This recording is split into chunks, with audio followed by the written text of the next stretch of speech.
En la historia de la Biblia, el rey Salomón fue el gobernante más sabio que Israel tuvo. Y en las escrituras hebreas hay 3 libros que se conectan con él: Proverbios, Eclesiastés y el Cantar de los Cantares.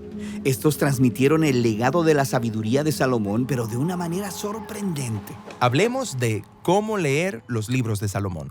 Bien, para apreciar realmente la historia de la sabiduría de Salomón, tenemos que regresar al jardín del Edén. Donde Dios creó a la humanidad, varón y hembra. Sí, a Adán y a Eva. Y Dios los designa para gobernar el mundo, juntos, en intimidad y amor. Reyes y reinas de la creación. Ahora, para poder gobernar tienes que ser sabio. Y los humanos tienen una elección sobre cómo obtener sabiduría. Sí, ellos podían vivir de acuerdo con la sabiduría de Dios, la cual lleva a la vida, o podían hacerse sabios en su propia opinión. Y eso es lo que eligieron, tomar el conocimiento del bien y el mal en sus propias manos. Inmediatamente, la intimidad entre el hombre y la mujer se rompió. Escondieron su cuerpo el uno del otro y luego también de Dios. Su elección lleva a la división y a la muerte. Pero la narración plantea la esperanza de un futuro humano que tomará la decisión correcta y confiará en la sabiduría de Dios. Como el rey Salomón. Él oró para que Dios le diera el conocimiento para distinguir el bien del mal, para poder gobernar con verdadera sabiduría. Exactamente. Él revierte el fracaso de Adán y Eva y eso lleva a la abundancia. En el tiempo de Salomón, todo israelita se sentaba en paz bajo su propio árbol frutal. Oh, es como si él estuviera creando el Edén. Bueno, por un tiempo, pero luego Salomón fracasa. Él se casa con cientos de mujeres de otras naciones y es engañado para adorar a sus dioses. Y esto comienza el largo descenso de Israel hacia la autodestrucción. Así que cuando nos dirigimos hacia los libros de Salomón, se nos invita a aprender sabiduría tanto de sus éxitos como de sus fracasos. Ya entiendo. Empecemos con Proverbios. Está bien. El libro de Proverbios es mejor conocido por sus cientos de breves dichos memorables que nos enseñan cómo vivir de acuerdo con la sabiduría de Dios.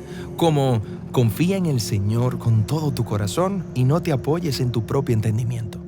En Proverbios, vivir según la sabiduría de Dios en lugar de vivir según la tuya se conoce como el temor del Señor.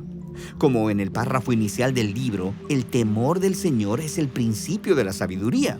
Ahora, Proverbios no son solo dichos memorables. En realidad, empieza con mucha poesía. Sí, 9 capítulos de discursos de Salomón a sus hijos. Él les dice que busquen la sabiduría de Dios, quien se simboliza como una mujer elegante. ¿La sabiduría es una mujer? Sí, recuerda, en el jardín del Edén, la intimidad del hombre y la mujer fue violada por su fallida búsqueda de sabiduría. Pero ahora, en Proverbios, los humanos que se reúnen con la sabiduría de Dios se convierten en lo que Adán y Eva no lograron ser, gobernantes humanos sabios. Proverbios 3 incluso dice que cuando abrazamos a la señorita sabiduría, estamos echando mano del árbol de la vida. Ahora somos nosotros los que estamos en el jardín. Exactamente. Proverbios está diciendo que todos los días estamos frente al árbol tomando nuestra propia decisión. Y Salomón nos insta, elige la sabiduría y la vida. Ya entiendo. Entonces, ¿cómo encaja Eclesiastés en la historia de Salomón? Bueno, en este libro es como si estuviéramos conociendo a Salomón cerca del final de su vida, y él ofrece algunas reflexiones sobrias. La vida es Hebel. Esta es la palabra hebrea para vapor o humo, que es impredecible e incontrolable. Y él constantemente está hablando de la vida debajo del sol. Esto es, la vida fuera del jardín, que es confusa y difícil. Cierto, incluso cuando vivimos según la sabiduría de Dios, la vida puede estar llena de desilusiones. Llevando hasta la desilusión final, tu propia muerte. Eso es deprimente. Pero al final del libro, él dice que debemos buscar vivir según la sabiduría y el temor del Señor, solo que con expectativas más realistas. Ya entiendo. Bueno, quizá el siguiente libro nos anime.